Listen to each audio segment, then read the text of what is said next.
How do you catch a murderer? If you watch enough detective shows and true crime dramas, you'll be familiar with most of the mechanics here. Fleeing the scene of a crime, bad guys unwittingly touch things. Door handles, windowsills, cookie jars.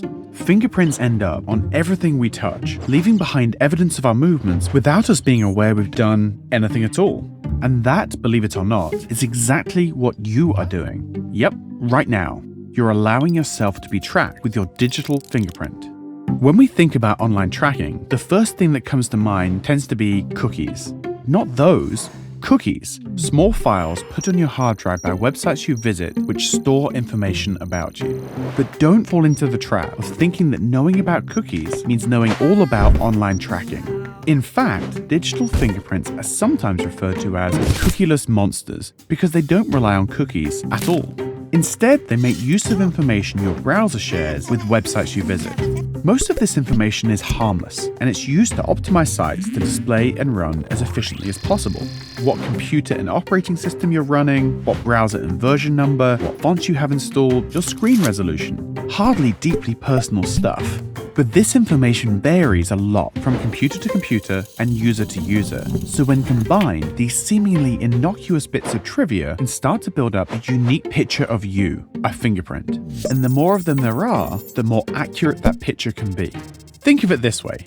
My name is Michael Lamb. Now in the US alone, there are around 4.5 million people called Michael, and around 70,000 people with the surname Lamb. If you combine those two pieces of information, you'd find there are only around 950 Michael Lambs. Add in any other piece of information like my birthday or my favorite film, and you'd be able to single me out pretty quickly. This is how digital fingerprinting works. What seems like a small amount of information at first ends up quickly forming a profile easily identifiable as you. On top of that, if websites share this information between them, which they do by the way, extensively, then it becomes easy to expand that profile to include information on everywhere you've been online. Now this does have some positive applications. It can help combat credential stuffing and fraud in general by allowing websites to compare digital fingerprints to a database in order to verify the identity of the person logging on. But it also adds up to an invasion of your privacy and makes you vulnerable to targeted marketing. Advertisers can take advantage of data collected across multiple sites, even if you have the typical cookie controls in place.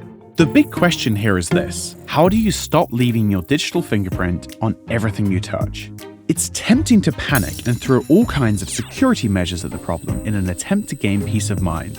Vow to use a VPN religiously and permanently enable incognito mode.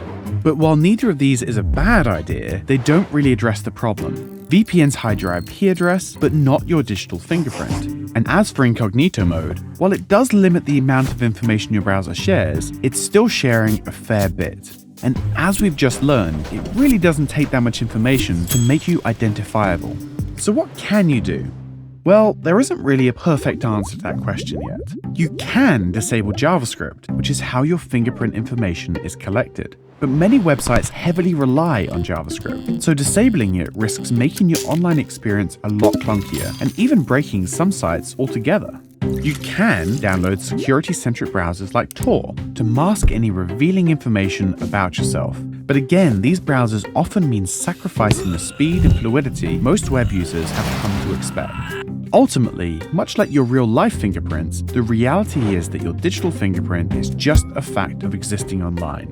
And while there are certainly privacy issues to consider here, it does still serve a useful purpose. But as companies and browsers work harder to increase the fluidity of the online experience, there will be more and more techniques like digital fingerprinting going on behind the scenes. None of these are or will be intrinsically bad, but it's never a bad idea to be aware of them so you can stay informed and ultimately make the best decisions about your own online security.